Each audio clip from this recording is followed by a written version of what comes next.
नमस्कार दोस्तों, online classes में आपका स्वागत है, अभिनंदन है। सभी को राधे राधे, जय श्री कृष्ण।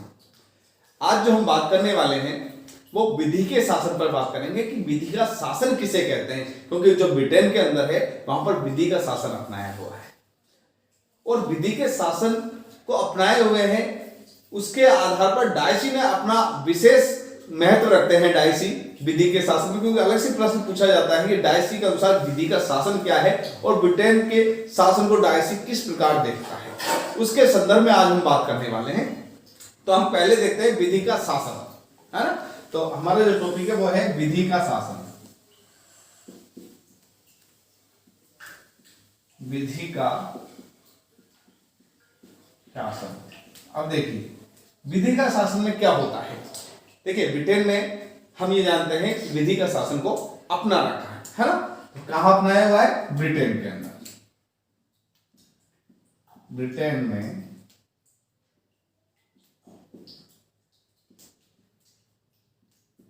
विधि का शासन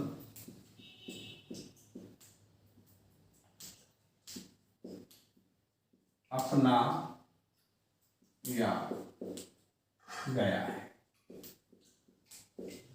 ठीक है। अब विधि के शासन में होता क्या है, तो न्यायपालिका स्वाधीन है। वहां पर क्या रखा गया है? न्यायपालिका को स्वाधीन रखा गया है, अर्थात न्यायपालिका किसी के अधीन नहीं है। तो विधि के शासन की एक प्रमुख विशेषता यह होनी चाहिए कि न्यायपालिका स्वाधीन होनी चाहिए। तो न्यायपालिका क्या है? स्वाधीन है। विधि के शासन में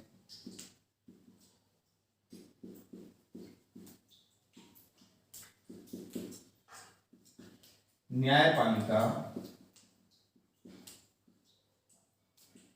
स्वाधीन होती है। स्वाधीन का मतलब है सिर्फ अपने अधीन। तो विधि के शासन में न्यायपालिका स्वाधीन होती है। ठीक है। सभी व्यक्ति होते हैं, चाहे राजा हो, चाहे प्रजा हो, चाहे अधिकारी हो, सब विधि के अधीन होते हैं, है ना। तो समस्त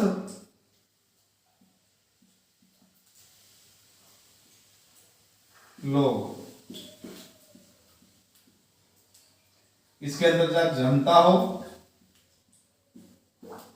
अधिकारी हो, राजा हो, ये सभी क्या है? विधि के अधीन होते हैं। विधि के जैसा विधि कहती है उस अनुसार चलते हैं। क्या होते हैं? विधि के अधीन होते हैं। विधि के अधीन होते हैं।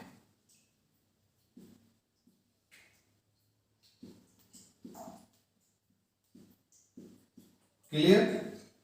नेक्स्ट हम बात करते हैं।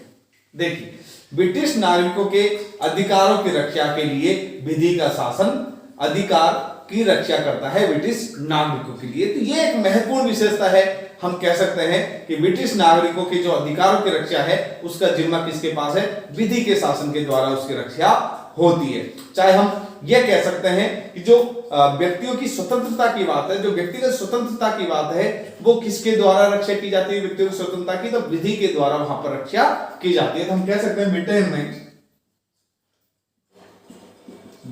में नागरिकों के व्यक्तिगत अधिकार, है ना, व्यक्तिगत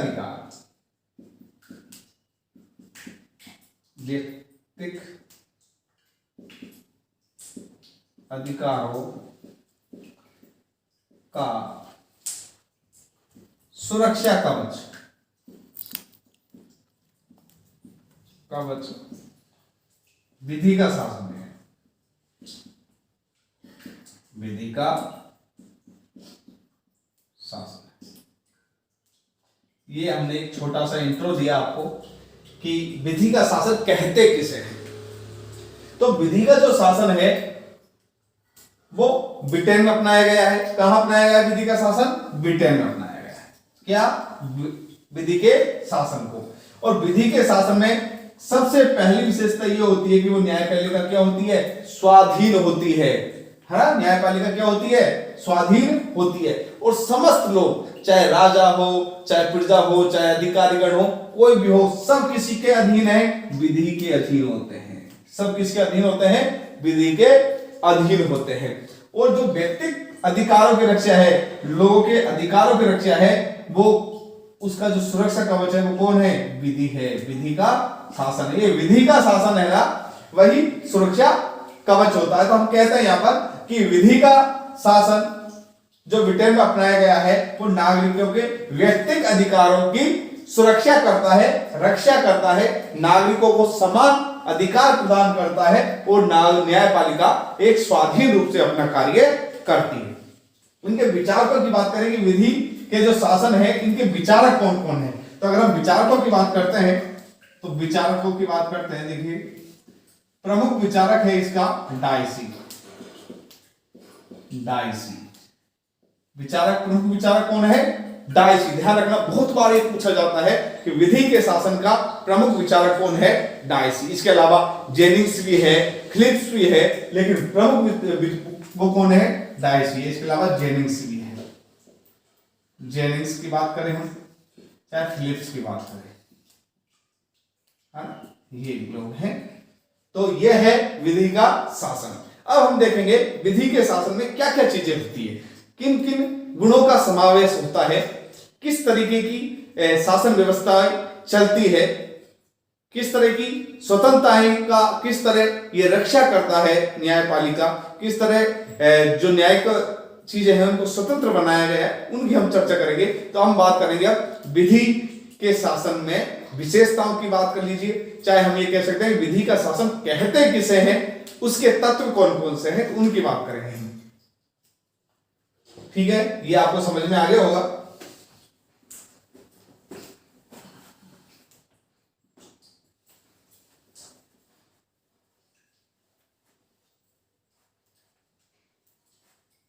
देखिए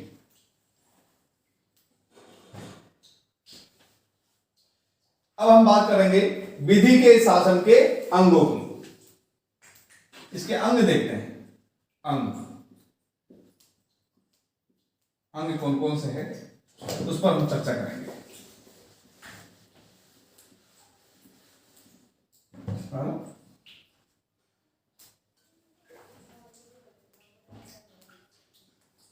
देखिए हम बात कर रहे हैं अंगों की, इसके कौन कौन से अंग हैं। देखिए पहली बात है विधि की सर्वोच्चता। पहली बात हम क्या करेंगे, अगर अंग की बात करें या हम कह सकते हैं अंग ने कहकर इसको तत्व कहें, अर्थ कहें, विशेषताएं कहें, किसी भी रूप में आप इनको लिख सकते हो। चाहे हम विशेषता की बात करें, मैं यहां पे लिख देता हूं आपको, देखो, चाहे हम इनको तत्व कहें, है ना, चाहे विशेषता, है, किसी भी रूप में आप इनको लिख सकते हो। तो पहली विशेषता की बात करते हैं, फर्स्ट, वो है विधि की सर्वोच्चता।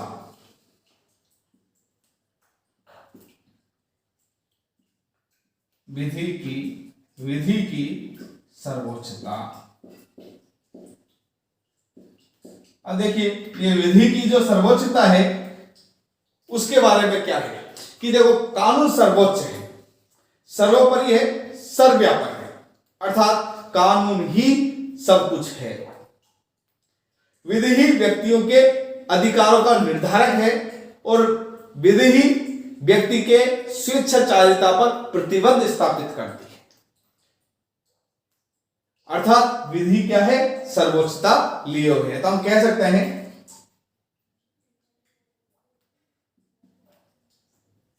विधि के शासन में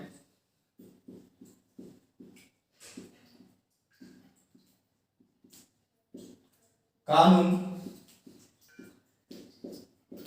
सर्वोच्च, सर्वव्यापक,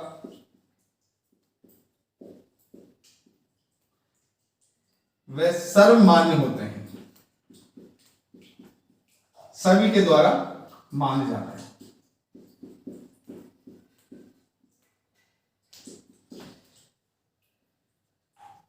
विधि ही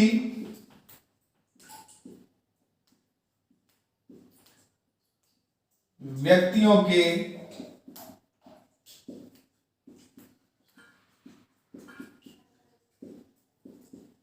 अधिकारों की रक्षक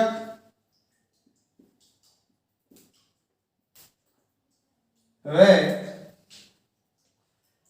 स्वेच्छाचारिता पर प्रतिबंध स्थापित करती है। स्वेच्छाचारिता पर प्रतिबंध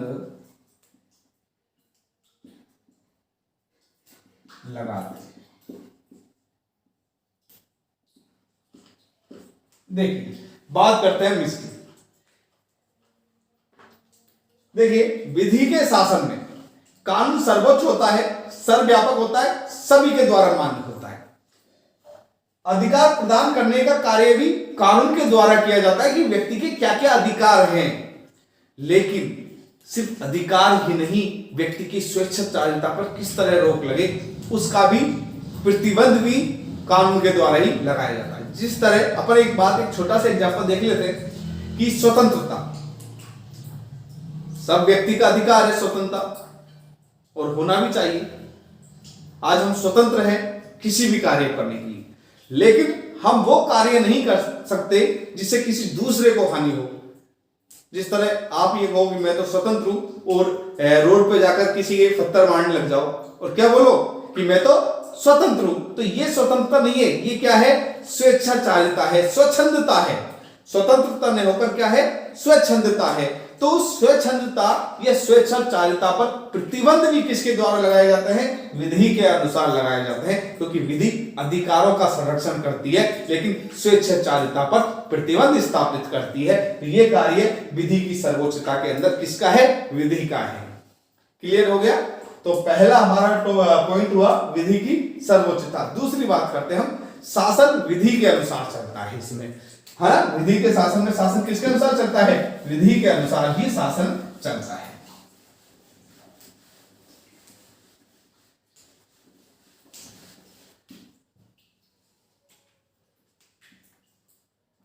देखिए शासन विधि के अनुसार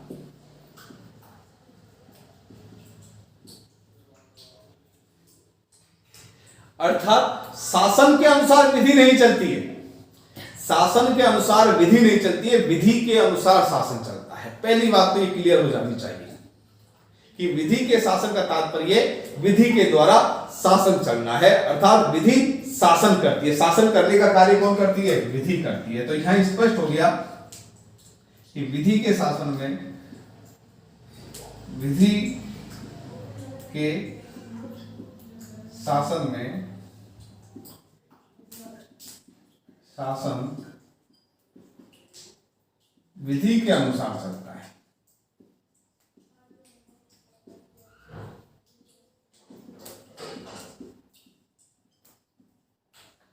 अर्थात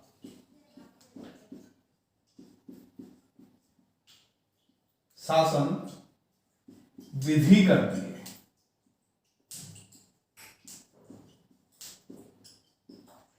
शासन कौन करती है? विधि करती है। शासन विधि के द्वारा किया जाता है, शासन विधि के अधीन है। हम कह सकते हैं स्पष्ट है कि शासन क्या है? शासन विधि के अधीन है, विधि के अधीन है।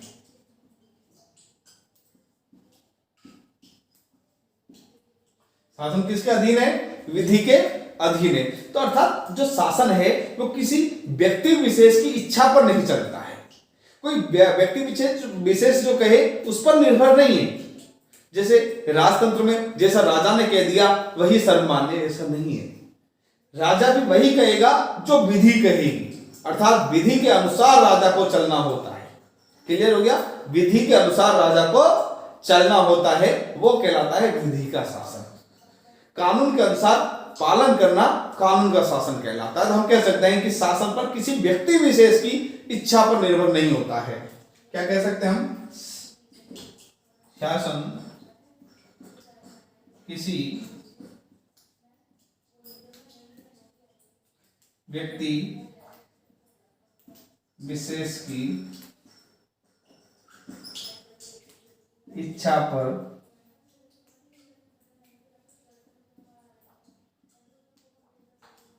निर्भर नहीं होता है। शासन किसी व्यक्ति विशेष की इच्छा पर निर्भर नहीं होता है, बल्कि किस पर होता है? विधि पर निर्भर होता है। तो निर्भर नहीं होता है, विधि पर निर्भर होता है। विधि पर निर्भर होता है। क्लियर हो गई आपके पास ये वाली बात कि जो शासन है वो किसके अनुसार होता है? विधि के अनुसार होता है। इसके अंदर शासन विधि के अनुरूप चला जाता है, किसी व्यक्ति विशेष की इच्छा पर नहीं चलता है, राजा की इच्छा पर नहीं चलता है। राजा को भी विधि के अनुसार ही चलना पड़ता है। और जो शासन शक्तियों का जो प्रयोग है ना, उसको मर्यादित भी किया जाता है, उस पर रोक भी लगाई जाती है, जिससे जो शासक वर्ग है, वो जो शासित वर्ग है, उस पर उसका खून नहीं चूस सके, उन पर अपना रोब नहीं झाड़ सके। हम कह सकते हैं अपनी इच्छाओं को पूर्ति के लिए उन पर मनमाना दबाव न डाल सके, उनका शोषण नहीं कर सके। ये भी बात आपको ध्यान रखनी है कि शासन है, जो शक्तियों शासन शक्तियों का जो प्रयोग है वो विधि के अनुसार मर्यादित किया जाता है, उस पर रोक लगाई जाती है ना। तो इसी पॉइंट को मैं यहाँ लिख देता हूं। चलिए, जगह है, आपको दिख रहा होगा यहां से। तो हम कह सकते हैं शासन शक्तियों का प्रयोग विधि के द्वारा मर्यादित किया जाता है। शासन शक्ति का प्रयोग विधि के द्वारा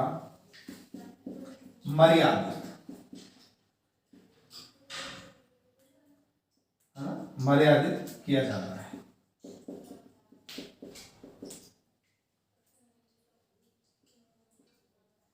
मर्यादित किया जाता है जिससे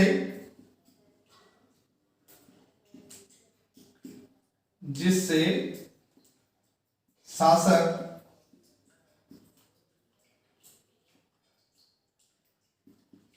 शासित पर मनमानी ना कर सके, मनमानी ना कर सके। क्लियर हो गया? ये बात आपको समझ में आ गई कि जिससे क्या, जो शासक है वो शासित पर मनमानी नहीं कर सके। तो इसी हिसाब से हमने देखा कि जो शासन है वो विधि के अनुसार किस तरह चलाया जाता है। अब बात करते हैं हम नागरिक स्वतंत्रताओं का संरक्षक के रूप में शासन कार्य करता है। तीसरे पॉइंट को हम लेकर के चर्चा करेंगे। ठीक है, आप इसके स्क्रीनशॉट ले सकते हो।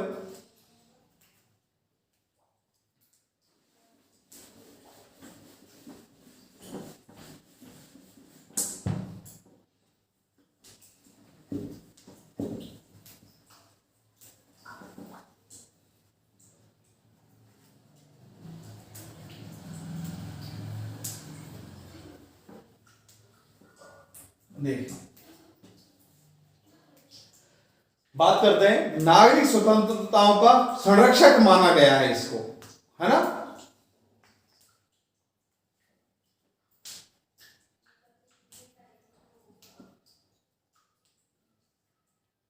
नागरिक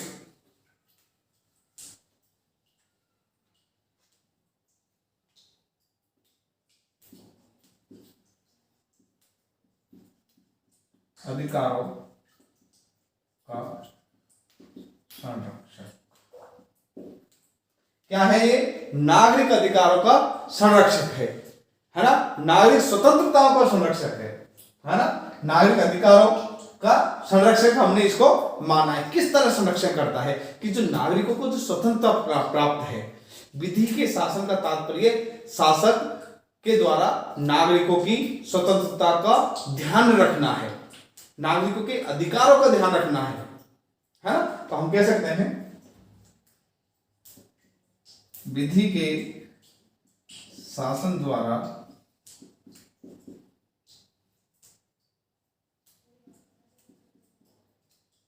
नागरिकों की स्वतंत्रता का संरक्षण किया जाता है।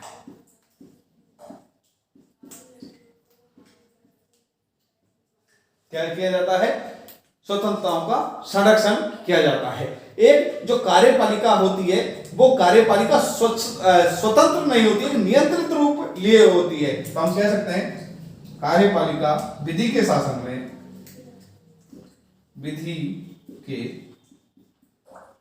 शासन में कार्यपालिका नियंत्रित रूप में होती है ना, नियंत्रण में होती है, नियंत्रित रूप में होती है। हम कह सकते हैं किस तरह नियंत्रित रूप में होती है? कहने का मतलब यह है कि हम ये कह सकते हैं, स्पष्ट हम ये कह सकते हैं कि नियंत्रित इस तरह होती है कि जो इस पर जो नियंत्रण होता है वो किसका होता है? विधि का होता है। तो विधि के शासन में कार्यपालिका नियंत्रित, विधि द्वारा नियंत्रित होती है। हम ये कह सकते हैं तो ज्यादा अच्छा रहेगा, विधि द्वारा नियंत्रित होती है। विधि द्वारा नियंत्रित होती है। क्लियर हो गया ये बात कि विधि के द्वारा क्या होती है? नियंत्रित होती है। तो एक नियंत्रित कार्यपालिका की स्थापना की जाती है इसके अंदर, और जिससे जो शासन है और जो शासक है उसकी स्वेच्छाचारिता पर भी रोक लगाई जाती है। न केवल जनता की स्वेच्छाचारिता पर रोक लगाती है, ये शासन की स्वेच्छाचारिता पर भी रोक लगाती है, जिससे कि नागरिकों की स्वतंत्रताओं की रक्षा हो सके, उनकी स्वतंत्रता को हनन ना हो। तो हम कह सकते हैं यहां पे कि शासक की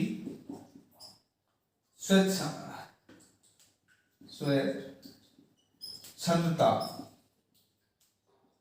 पर रोक लगाकर विधि द्वारा नागरिकों की स्वतंत्रता का संरक्षण किया जाता है।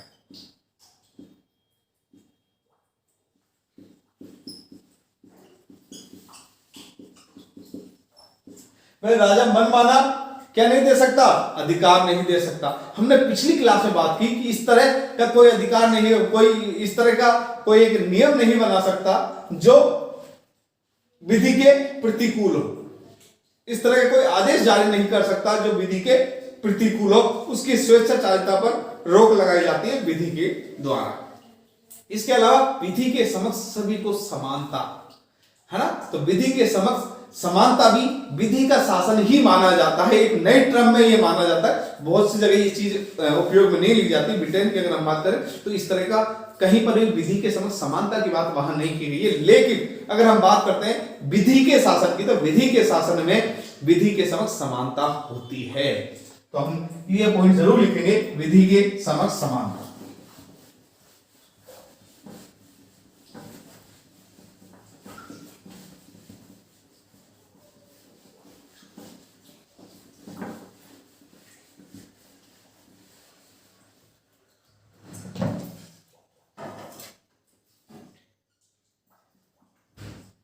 विधि के समक्ष समानता, जैसे नाम से ही हमको पता चल रहा है विधि के समक्ष समानता में कि विधि के सामने सभी व्यक्ति क्या है? समान है। तो विधि के सामने सभी व्यक्ति क्या है? समान है। हम कह सकते हैं विधि के सामने, विधि के सामने सभी व्यक्ति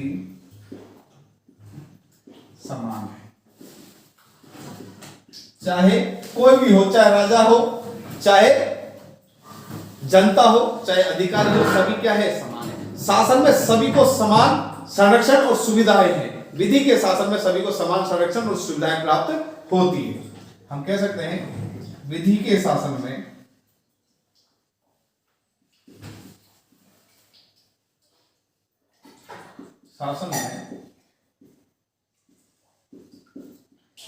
सभी को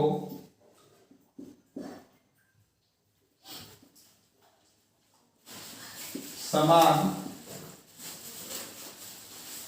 विधि के शासन में सभी को समान संरक्षण और सुविधाएं, संरक्षण व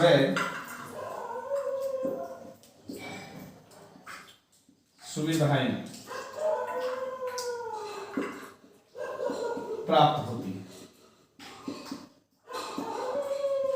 क्लियर हो गया आपके सामने कि विधि के शासन में सभी को समान संरक्षण और सुविधाएं प्राप्त होती है। विधि व्यक्ति व्यक्ति में कोई भेद नहीं करती है, किसी भी व्यक्ति में आपस में व्यक्ति व्यक्तियों में कभी भेद नहीं किया जाता है विधि के द्वारा। तो हम कहते हैं कि विधि व्यक्ति व्यक्तियों में भेद नहीं करती है, व्यक्ति व्यक्ति में भेद नहीं करती है। क्लियर हो गया कि जो विधि होती है जो व्यक्ति व्यक्तियों में भेद नहीं करती है और सभी व्यक्ति चाहे कोई भी हो सभी किसके अंडर होते हैं, सभी व्यक्ति कानून के अंडर में होते हैं, अर्थात सभी व्यक्ति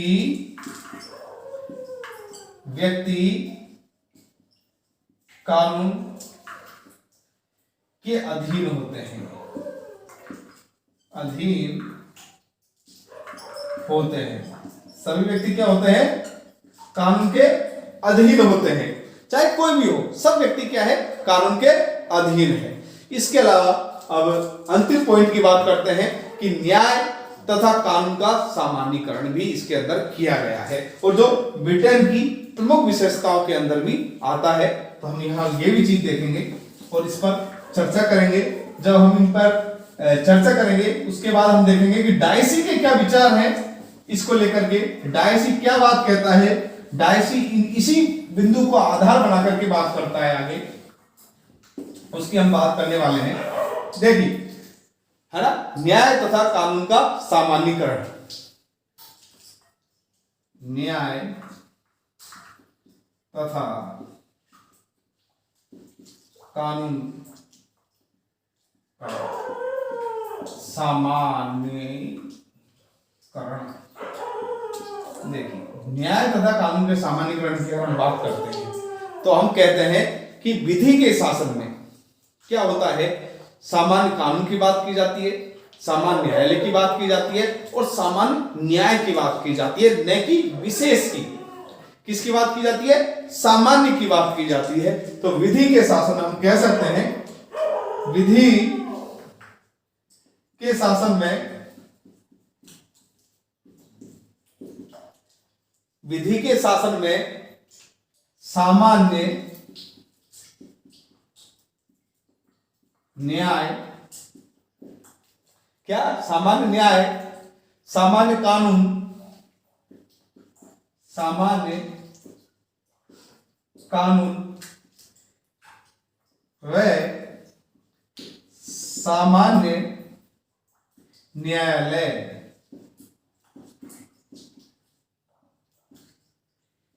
की स्थापना होती है।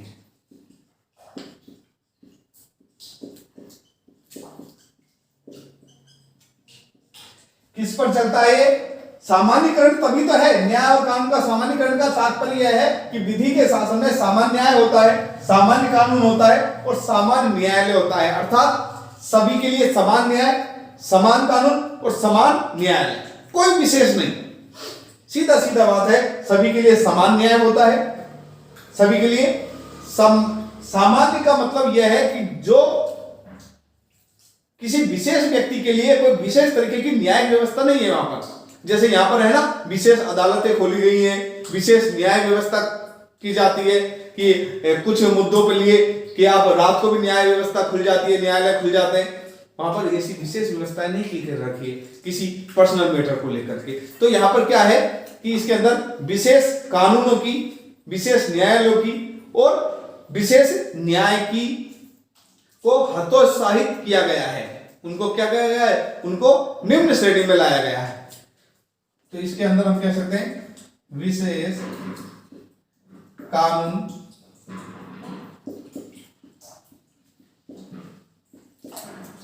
विशेष न्याय व विशेष न्यायालय की व्यवस्था को का ह्रास किया गया है, ह्रास कह सकते हैं हम, या कह सकते हैं हतोत्साहित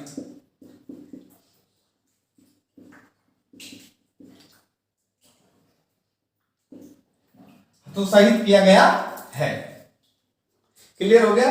तो इसका मतलब यह है उसकी व्यवस्थाओं को निम्न श्रेणी पे लाया गया है। विधि के शासन को सामान्यीकृत शासन भी कहा जाता है। इसी यही तो कहते हैं हम, विधि के शासन को हम सामान्यीकृत शासन कहते हैं। क्या कहते हैं? विधि के शासन को सामान्यीकृत शासन कहते हैं। इसी पॉइंट के आधार पर हम कहते हैं। और यही व्यवस्था जो डायसी है वो अपनी विचारों में करता है। कौन? डायसी अपने विचारों में इन्हीं चीजों को लेकर के बात करता है, जो कि हम हमारे नेक्स्ट क्लास में देखेंगे।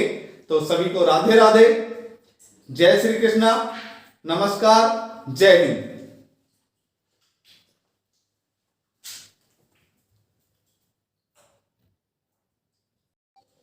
तो ये जो सामान्यीकृत का सिद्धांत है विधि का, ये सामान्यीकृत का जो विधि का सिद्धांत है ये डायसी के द्वारा दिया गया है एक तरीके से। और डायसी ने अपनी जो पुस्तक है the law of the constitution, उसके अंदर इस बात की है। तो आज अभी हमने जो देखे हैं वो विधि के शासन की हमने आधार तत्व देखे हैं, विधि के शासन की विशेषताएं मान सकते हैं हमको, वो देखिए। अब बात करते हैं हम विधि के शासन को डायसी किस रूप में व्याख्या करता है वो देखते हैं। तो विधि के शासन की डायसी के अनुसार व्याख्या, विधि के शासन की डायसी के अनुसार व्याख्या। ये छोटा प्रश्न, इस तरह का प्रश्न अलग से भी आ सकता है, और चाहे ये बड़े प्रश्न विधि का शासन कैसे कहते हैं डायसी के अनुसार व्याख्या दिख के इसकी लिमिटेशन बताइए, इस तरह का प्रश्न भी पूछा जा सकता है। तो देखिए डायसी ने जो विधि के शासन की व्याख्या की है वो अपनी जो पुस्तक है उनकी लॉ ऑफ द कॉन्स्टिट्यूशन में किए हैं। किसमें? डायसी की पुस्तक है, पुस्तक लॉ ऑफ द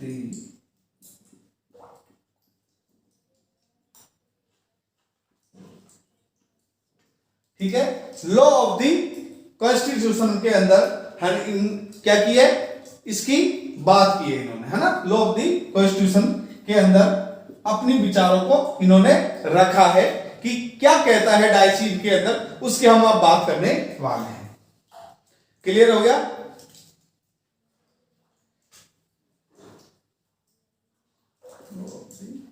कॉन्स्टिट्यूशन है ना, लॉ ऑफ द कॉन्स्टिट्यूशन के अंदर जो बात की है उसमें डायसी क्या कह रहा है? डायसी ने पहला विचार क्या रखा है? डायसी कहता है कि बिना अपराध के दंडित को दंड नहीं दिया जा सकता। बिना अपराध के दंडित को क्या नहीं दिया जा सकता? दंड नहीं दिया जा सकता। कब तक नहीं दिया जा सकता? जब तक कि उसके कानून के उल्लंघन नहीं किया हो, जब तक उसने कानून का उल्लंघन नहीं किया होगा।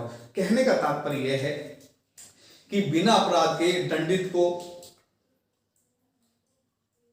दंड दिया जाना, शारीरिक नुकसान करना, संपत्ति का नुकसान करना संभव नहीं है, नहीं दिया जाता तब तक कि कानून का वो उल्लंघन ना करे। और कोई सामान्य न्यायालय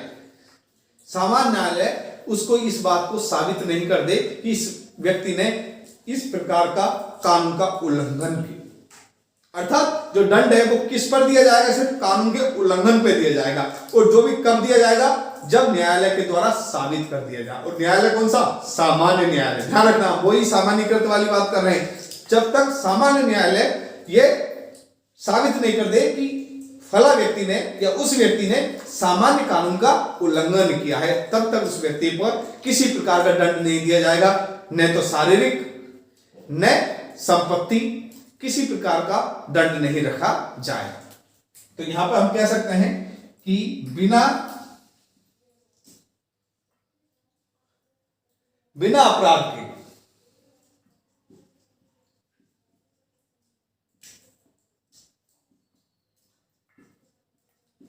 दंडित नहीं किया जा सकता।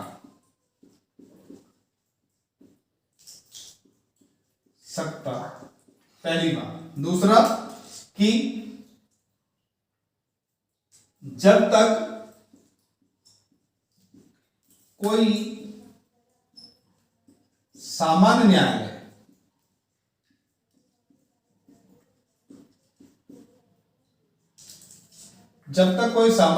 न्यायालय में यह साबित ना हो जाए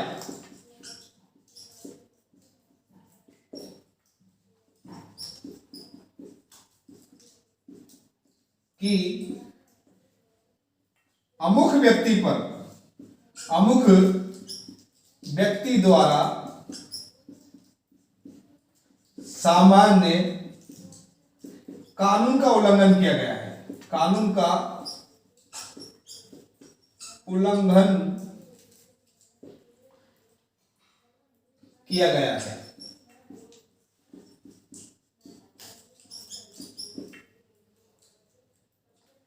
तब तक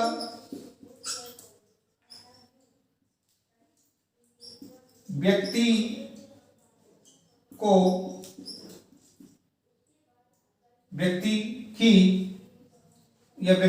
संपत्ति या शरीर संपत्ति का दंड नहीं दिया जा सकता,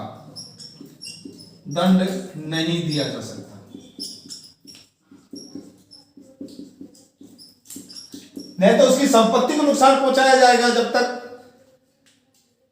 ना ही उसके शरीर को नुकसान पहुंचाया जाएगा। अर्थात जब तक दंड नहीं दिया जाएगा, जब तक ये साबित ना हो जाए कि उसने सामान्य कानून का उल्लंघन किया है। और ये साबित कहां होगा? सामान्य न्यायालय में। कौन कहता है? डायसी। किसमें कहता है? अपनी पुस्तक लॉ ऑफ दी कॉन्स्टिट्यूशन में ये बात को कहता है कि जब तक ये साबित नहीं हो जाए किसी को दंड नहीं दिया जाएगा, कोई व्यक्ति कानून से परे नहीं है। दूसरी बात हम करते हैं, ठीक है, आप इसको लिख लीजिए, स्क्रीनशॉट ले लीजिए। देखिए अन्य बात करते हैं।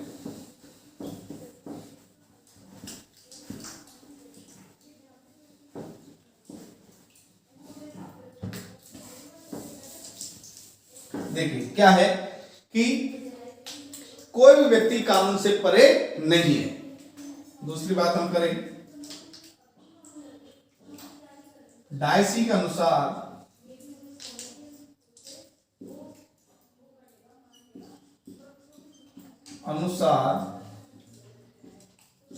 कोई भी, है ना, कोई भी व्यक्ति कानून से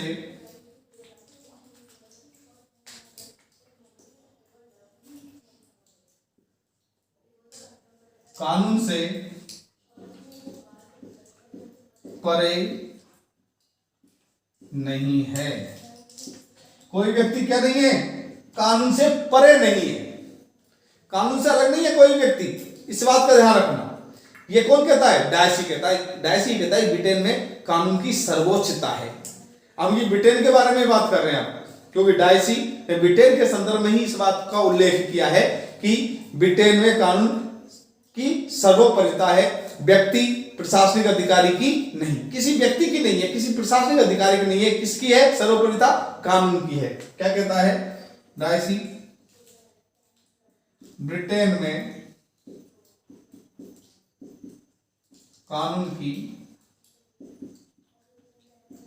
सर्वोपरिता है।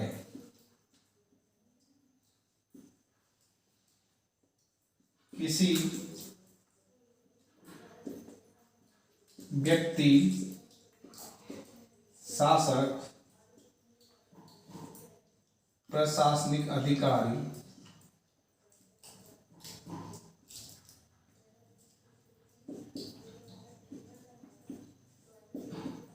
की नहीं। किसी प्रशासनिक अधिकारी की नहीं, किसी प्रशासनिक अधिकारी की सर्वोपरिता नहीं है, सर्वोपरिता किसकी है? कानून की है। कहां पर? ब्रिटेन में। और न्यायालय द्वारा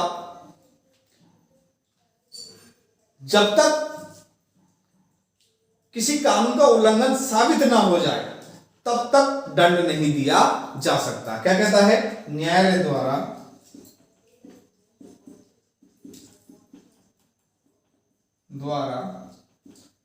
जब तक किसी कानून की उल्लंघन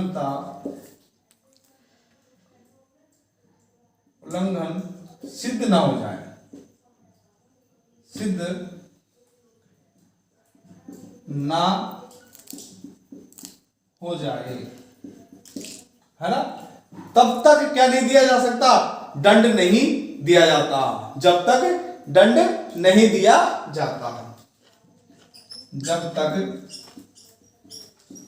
दंड नहीं दिया जाता। क्लियर हो गया? कि जब तक दंड नहीं देते, जब तक कि ये सिद्ध नहीं हो जाए कि इन्होंने कानून का उल्लंघन किया है। अर्थात कानून की कुछ बातें हैं, उसकी हम बात कर लेते हैं। कानून सर्वोच्च है, उसके अनुसार दंड केवल न्यायालय द्वारा ही दिया जाता है।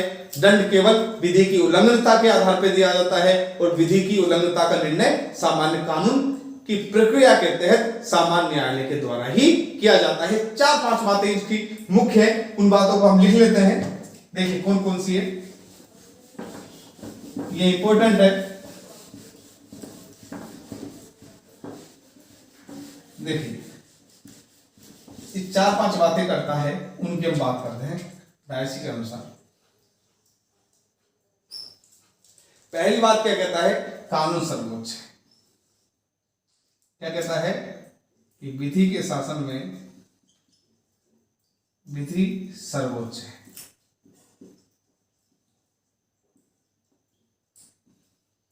पहली बात। दूसरी बात क्या कहता है? कि दंड केवल न्यायालय द्वारा ही दिया जाता है। अपराधी को दंड देने का अधिकार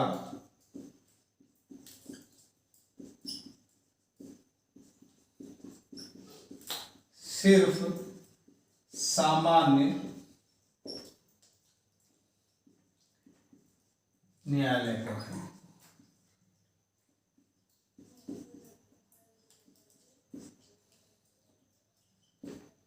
तीसरी क्या बात है?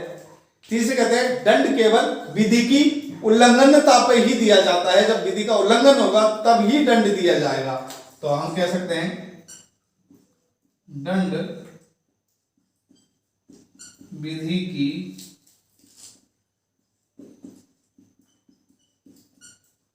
उल्लंघनता पर। कब? जब विधि का क्या होगा? उल्लंघन होगा, तब ही क्या मिलेगा? दंड मिलेगा। और विधि की उल्लंघनता का जो निर्णय है वो कैसे? सामान्य प्रक्रिया के हिसाब से होगा। जो विधि की, देखिए चौथे पॉइंट में हम क्या कहेंगे कि जो विधि की उल्लंघनता का निर्णय है, विधि की उल्लंघनता का निर्णय की प्रक्रिया, जो निर्णय की जो प्रक्रिया है वो किस तरीके की होगी? जो वो प्रक्रिया होगी वो प्रक्रिया में होगा कि सामान्य कानून का उल्लंघन और सामान्य न्यायालय द्वारा न्याय की प्रक्रिया में सामान्य कानून का उल्लंघन और सामान्य न्यायालय द्वारा न्याय, यह फिक्स है। ठीक है, सामान्य कानून का उल्लंघन हो और सामान्य न्यायालय द्वारा ही न्याय दिया जाए, यही प्रक्रिया वहां पर अपनाई जाती है। तो यह है डायसी के अनुसार विधि का शासन। एक अंतिम पॉइंट और चर्चा करते हैं कि ब्रिटिश संविधान के सामान्य सिद्धांत न्यायिक निर्णयों का परिणाम होते हैं, है ना। जो ब्रिटिश संविधान है उसके जितने भी सामान्य सिद्धांत हैं, है ना, वो किसके, न्यायिक निर्णयों के परिणाम होते हैं, संविधान के मूल सिद्धांतों के परिणाम होते हैं। ठीक है, इसकी ओर हम बात कर लेते हैं। अंतिम डायसी का अंतिम पॉइंट है एक,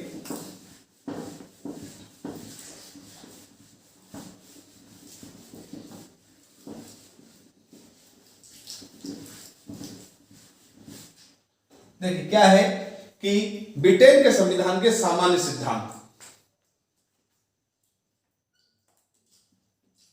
ब्रिटेन के संविधान के सामान्य सिद्धांत न्यायिक निर्णयों का परिणाम है। न्यायिक निर्णयों का परिणाम। विधि के शासन में विधि की शासन इसलिए तो वहां अपनाया गया है कि वहां पर जितने भी सामान्य सिद्धांत बनाए गए हैं, जितने भी सामान्य सिद्धांत बने हैं, वो सिद्धांत ऐसे नहीं है कि वैसे ही बन गए। जो परंपराएं बनी है वो न्यायिक निर्णयों पर आधारित परंपराएं बनी है। जिस तरह के न्याय दिए गए वो न्याय लोगों के द्वारा परंपरा के रूप में अपनाए गए और वो परंपरा बनती ही चली गई। तो जो सामान्य सिद्धांतों का निर्माण हुआ है वो किसका परिणाम है, न्यायिक निर्णयों का परिणाम है। तो जो भी कोई समस्या आती थी, किसी भी तरीके के कोई निर्णय दिए जाते थे पूर्व समय में, वो किस में तब्दील हो गए, वो निर्णय सामान्य सिद्धांतों में तब्दील हो गए। तो हम कह सकते हैं न्यायिक निर्णय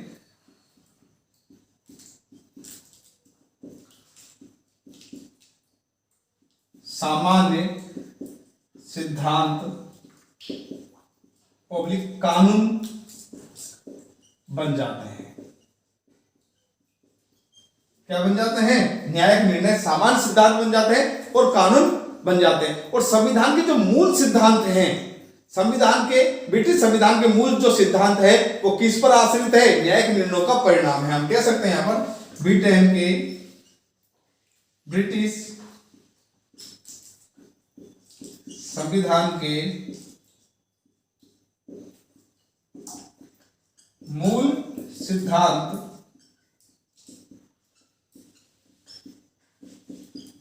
न्यायिक निर्णयों पर आधारित है।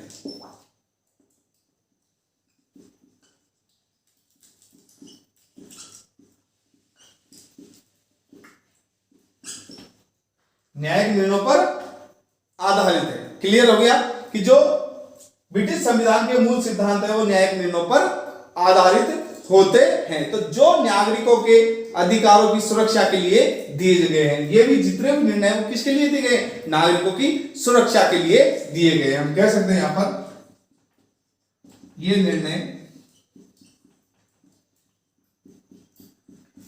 नागरिकों की सुरक्षा के लिए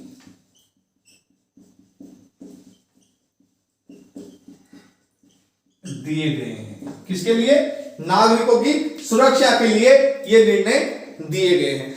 देखिए संविधान के सामने, न्यायिक प्रक्रिया के सामने बहुत बार ऐसी कुछ समस्याएं आती है जिसमें व्यक्ति के अधिकारों की बात होती है। जैसे व्यक्ति कब शासन के विरुद्ध कोई मुकदमा लगा सकता है, व्यक्ति कब सरकार के विरुद्ध मुकदमा लगा सकता है, पुलिस किस प्रकार अपना कार्य करेगी, ये सब कुछ निर्णय जब दिए जाते हैं तो वो सामान्य सिद्धांतों में तब्दील हो जाते हैं और जो सामान्य सिद्धांत है वही कानून का रूप ले लेते हैं। तो हम कह सकते हैं कि ब्रिटिश संविधान के जो सामान्य सिद्धांत हैं वो न्यायिक निर्णयों का परिणाम है। अर्थात जो न्याय के जो निर्णय है, जो न्याय की व्यवस्था है, विधि का शासन है और विधि के अनुरूप ही संपूर्ण शासन व्यवस्था वहां की संचालित होती है। अब हम कल जो बात करेंगे वो विधि के शासन पर किस तरह की लिमिटेशन लगाई गई है उसके संदर्भ में बात करेंगे। तो सभी को राधे राधे, जय श्री कृष्णा, जय हिंद, फिर मिलते हैं नेक्स्ट वीडियो में।